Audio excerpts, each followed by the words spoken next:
we're standing on the top, 19,500 feet. We got it. Woo! Stop it!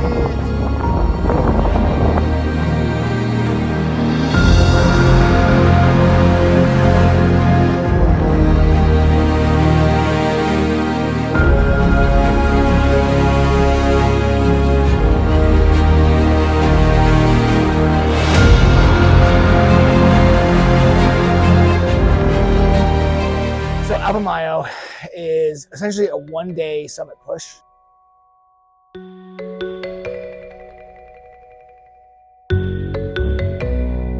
The start of the actual climbing is around 18,200 feet, and then you climb to 19,500 feet. So it is 8 pitches of ice climbing. It's WI2 ice, so it's water ice 2 with somewhere between 50 and 70 degrees for the entirety of the ice climbing.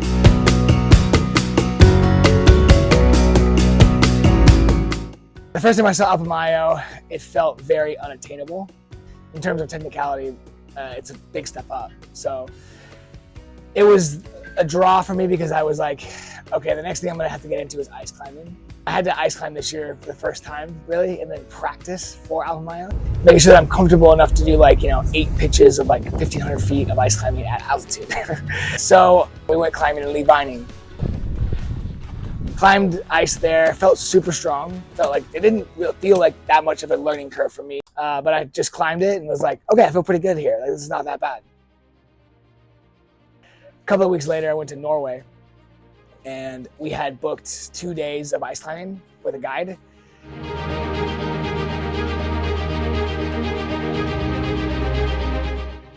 And the first day was really chill. It's a little waterfall. I did a couple pitches and felt really good. Both Jorn and I felt really strong. It was this is awesome, great day.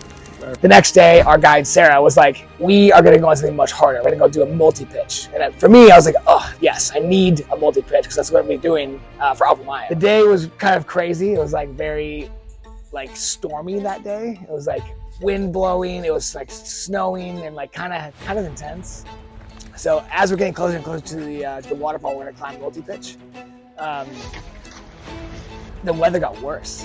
Yeah, so you want to take over? Oh, we get up there and there's literally snow falling off the waterfall. It looks like little avalanches. We were like, dude, I don't know. This looks not climbable right now. And our guy was like, it's fine. Let's do it. And we were just like, okay. Fuck yeah, bro. Okay. What are we doing? I don't know, man. Just living a dream. But I was feeling strong, and I was like, I got this, and just kind of manhandled it all. And then I got to the top, and really bad screaming barfies. And I was in so much pain. I was crying. Dude, it's getting warm. Oh. Because we didn't take any fucking breaks. Yeah. I told you need to stay warm on the way. Oh. Oh, Austin! So the whole reason I went to Norway was to get a guide for ice climbing. We came out of that experience feeling worse about going to Alpamayo.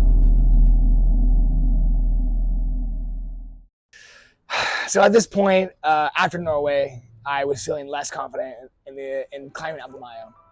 So I was kind of you know what? I have to just think positively about this. I ran a marathon. I'm fucking dying. Fuck. Yes! Did really well and felt good about that in terms of my endurance. I was also doing ski mountaineering like everyone.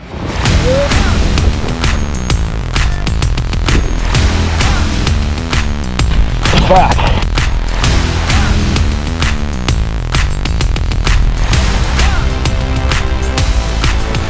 I was like, okay, well, I have the endurance for this. I think that's gonna be fine. Okay, all I can control is my endurance and how I feel in terms of that. But you know what? I'm gonna go in scared. That's just how it was.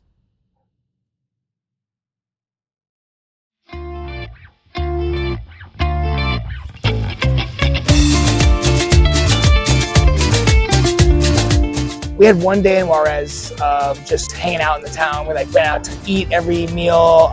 We like did a short little hike, did a bunch of gear checks, kind of hung out with the team, just like hung out mostly for one day. We got to meet our guide Octavio for the first time, so it's kind of like a little bit of a bonding experience. Now let's meet the team. We have Octavio as our lead guide.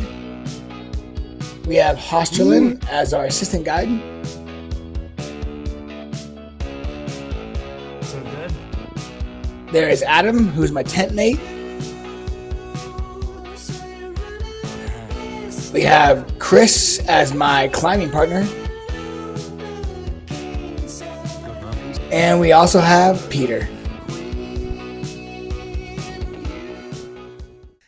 The next day, we woke up early, had a quick breakfast, and then we drove maybe about an hour. And we did an acclimatization hike. Well, this is day one of our expedition, technically. Hike starts at 12,600 feet, and we're moving up to 14,600 feet. Yeah, we're psyched. It's beautiful out today.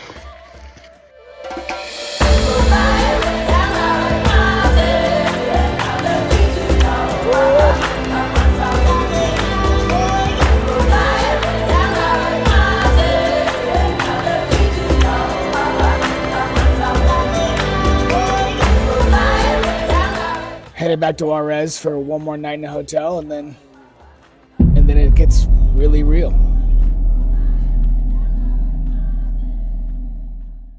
So there's a lot of excitement. Like there is definitely we're kind of all vibing together, so we're feeling good as a team. Like we're all kind of young, we're all really psyched, and like it's kind of a next level for all of us. Like we're all kind of on the same page in terms of like skills and all that. So the team environment feels really good. And then the next day we woke up, and then we took a 3-hour bus ride to Cachapampa, where we start the hike into the mountains. Yeah. Poor guy's hurting. He's having a rough day. Started today on a crazy bus ride up these windy roads. We packed up all of our supplies for 8 days to be off the grid. We strapped into some donkeys, and now we're trekking into the mountains to get the whole expedition started. Officially on expedition. Day one was just like through this like massive canyon with like a big river going through it, like waterfalls everywhere. And then it takes about 5 hours to get to the first camp. We are trekking into our first camp.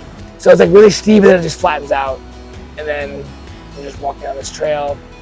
Still cloudy, still see no mountains. We were walking with all the donkeys, so we have like 6 of us and then all the donkeys walking in. But we're excited, we're stoked, we're finally gonna get to camp, we're in the mountains, we're actually gonna camp in a tent tonight. It's really nice, like plains, there's like a river going through it, there's like cows and donkeys everywhere, and lots of dogs, and there's like puppies, it's kind of cute and like kind of fun and like grassy. We made it to Camp 1.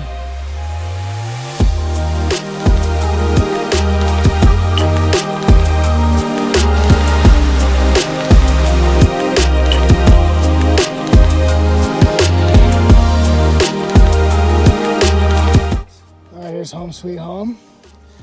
And what is this? Excuse me, sir.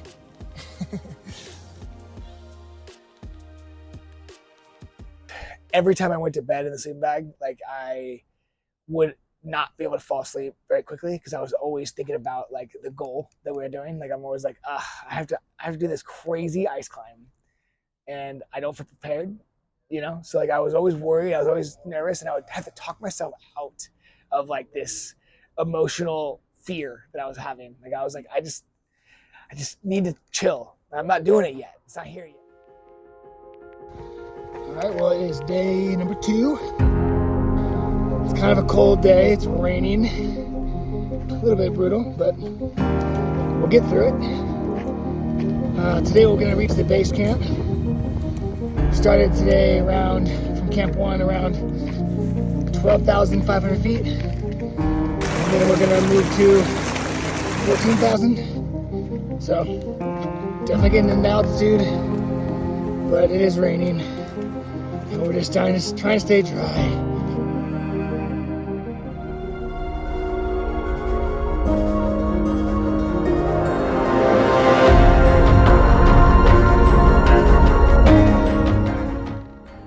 Well, I'm at Alpamayo base camp. It is raining and wet and cold. What do you got here, Chris? Cocoa leaves. Cocoa leaves, huh? Isn't that taking shelter in the rain? How do we feel? Great.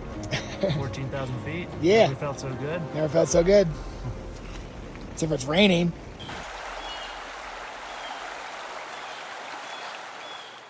The third day, we woke up and the sun hadn't even fully risen yet.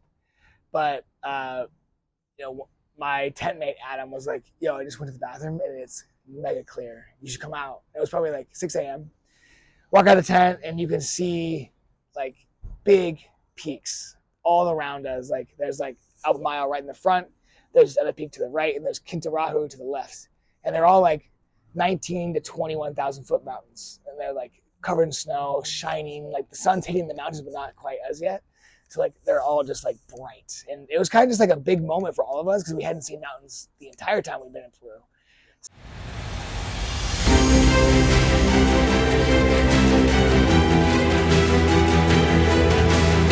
It is finally sunny.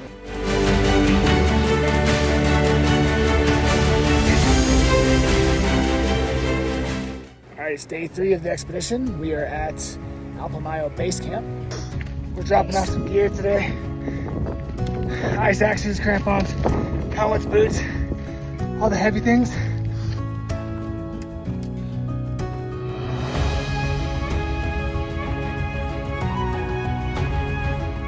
You feel it more real than ever in that moment because like you're at the Alpamayo base camp looking up at it and you're like, it looks like it's just so much further away than it actually is. And it's like, dude, I don't know.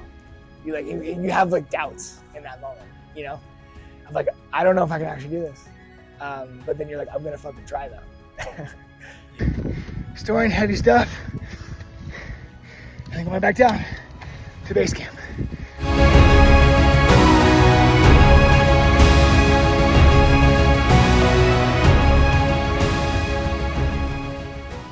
So we have to bring all the heavy stuff first, like our boots, crampons, ice axes, all the spiky heavy things, up to about halfway, bury it up there and kind of keep it, and then go back down for 2 reasons. One, to like not have as much gear on the next day, and then 2, to get some acclimatization, because we're going from 14,200 feet to 16,500 feet. And that day, I honestly felt pretty bad the first day of going up that high because I was like, ugh, altitude, not good. I was breathing hard the whole time. Yeah.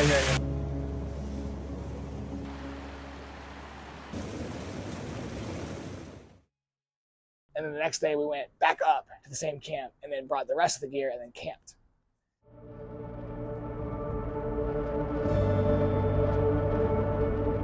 Going for our summit attempt.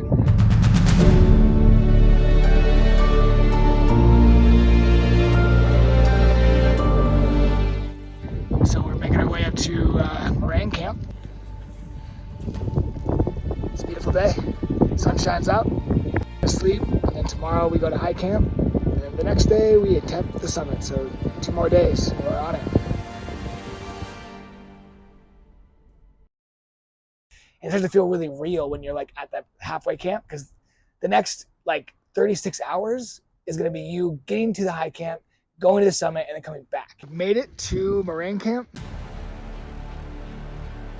16,500 feet. How do you feel? Go away. Psyched? Yeah. Psych, bro. Good. Yeah. How do you feel? Good, yeah. Feeling magnificent. Tomorrow up to high camp, and then hopefully get the summit the next day. So we are counting down the hours. So it's like the next 36 hours, like your big 36 hours that we have. So being there was like our last moment to like chill, but it's like raining and like, you know, the wind's whipping and like everybody's kind of like freezing and like it was kind of intense. It was kind of like, okay, here we go. Are you guys ready? Like it's happening. Like the next 36 hours, we're gonna go do the biggest thing that we've ever done, you know? So the next day we had to go up to high camp, which ultimately ended up being the hardest day because we had to carry all of our gear. We're at the foot of the glacier now, so we have to get roped up. It's hot, and like when you're in the glacier, like the sun reflects, so it's way hotter. I probably had 70 pounds on my back. So we're like dodging crevasses on the glacier.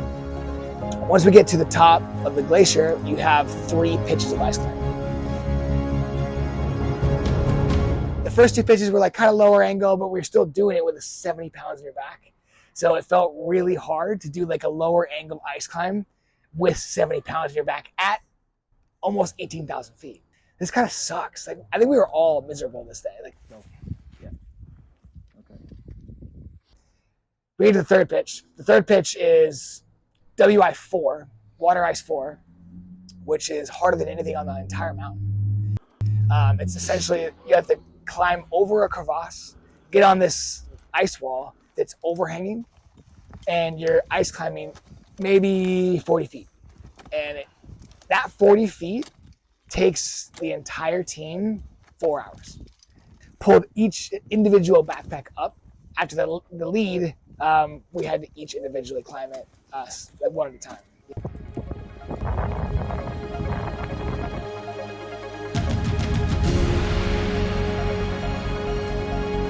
All right, we made it to Alpamayo High Camp. There's the sexy beast right there. Now we just gotta rest, and hopefully tomorrow we make it up to the top.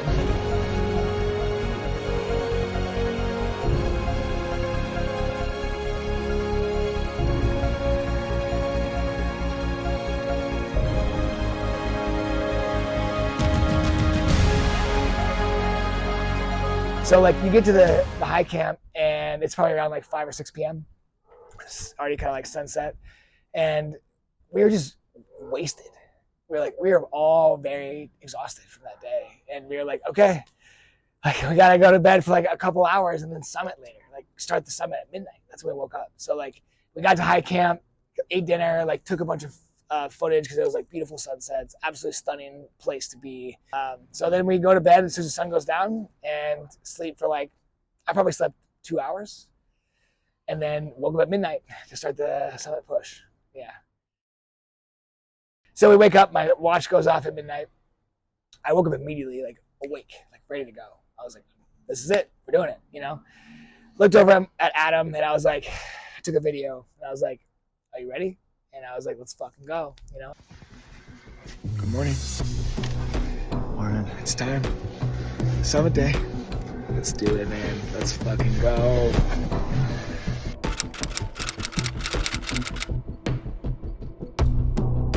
So to start, you have to go like down a hill, get on the glacier, and you do a couple of like traverses over all the crevasses. You have to cross this bergstrom, which is essentially a giant crack in the ice. So we have to get over this, lean over the crack, like set your crampons, reach over, and then get in, and you have to climb this like kind of overhanging crack. It's like 3 or 4 moves of kind of like hard ice climbing. You pull up and you're over it. And then we climbed a little further, and we got to the second bergstrom. So there's 2 cracks in the ice you have to cross to get to the actual wall. Once you do that, you start ice climbing. You do 3, 4 moves, take a break. Breathe for like 3 minutes. Reset yourself. Take 3 more steps. Take a break. Breathe. Get to the anchors. Over half of the mountain we did in the dark, right? So like it's cold. You can't really see where you're at. Like, you can't really see beneath you. But I just knew that I had to keep going, so I just kind of like dealt with it. There was a big moment when the sun came up though. Oh, it's so beautiful. Yee. Yeah, buddy. Over the mountains, and like everything lit up, and you saw how high you were. You were kind of like, "Oh, we've made some serious progress." We all kind of knew at that moment. Like, once the sun came out, we're like, "Okay, we're gonna make it. We just gotta keep doing." We had like maybe 4 pitches left. We're like, we gotta keep going, you know.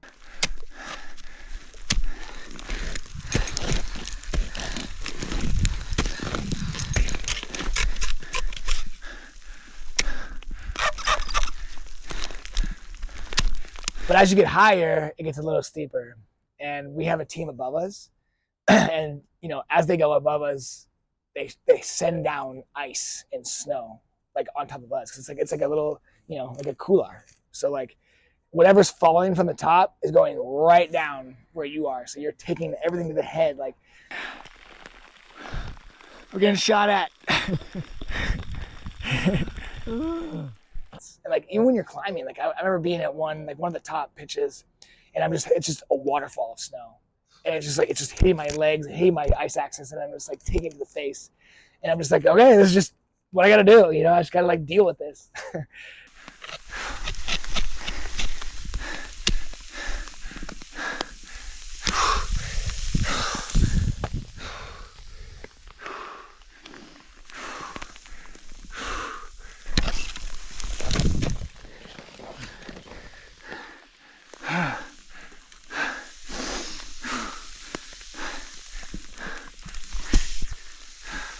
The last pitch was the hardest pitch. It was the steepest pitch, right? So like, I remember feeling really tired and having to take more breaks. And I was like, just keep going. Like you're about to summit. Like you just got to get there. So I was feeling pretty wasted.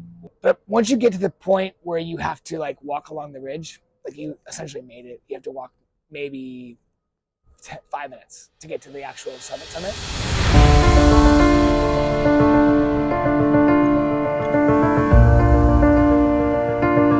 Made it to the summit. All crazy. Woo!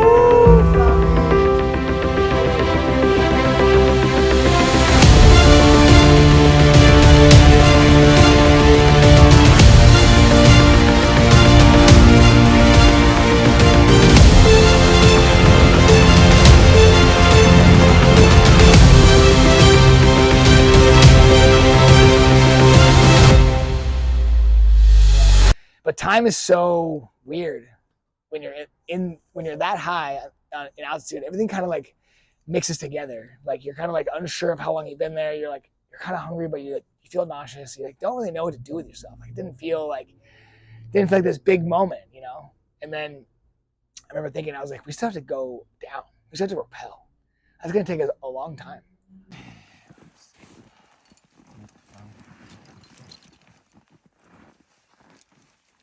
So then, we walk back along the ridge, had to go to the where we had came up, and then we start setting up rappels. And the rappels, like our guys were always like really on. They're like, hey, focus. I know you're tired. You got to be focused now. This is the hardest part. Most climbers like die on the rappel, on the descent, because you use all your energy to get to the summit, and then you're like, you don't have any focus left. Like you've used it all. But I remember feeling like very like, all right, here we go. Just like super calm about it. It's like, let's just get it done. You, Christian. We had 6 people. We were doing it with 2 ropes. We had 4 ropes total, so we connected 2 ropes, made up really long rappels. But it would still take a long time. Like it still took us like 8 hours to get down. So like, it's just hard, like mentally. You're ready to just like be done. And you hit that point, let's say 2 rappels down, and then you still have 7 more to go. And you're like, I have hit my limit and I'm still pushing through this. Finally get down from the rappels. Good morning from Alpamayo High Camp. Here we are. Hey, Alpamayo. Beautiful morning. We summited yesterday around 9 in the morning. By the time we got back, around like 3 p.m., we were just absolutely wasted. Didn't have the energy to like take a video or do anything. So, but I feel still wasted. This is the next morning. It's around 7:30. We're hopefully gonna go down to base camp today and then completely out of the mountains tomorrow.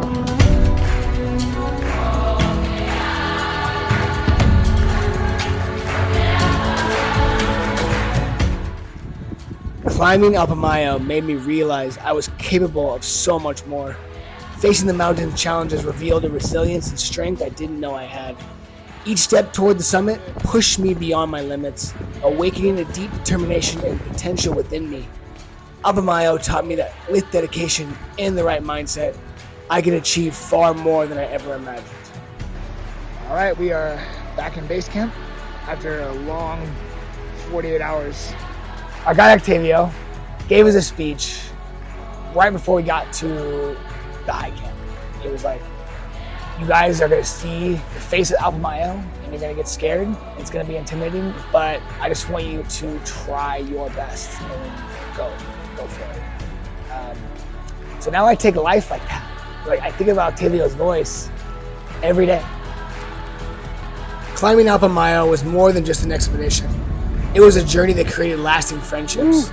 The bonds we formed navigating the icy slopes and harsh conditions were essential to our success. Each team member's unique strengths and spirits fostered trust and camaraderie, transforming us from acquaintances into a family. The shared experiences and mutual support forged connections that will last a lifetime, far beyond the climb.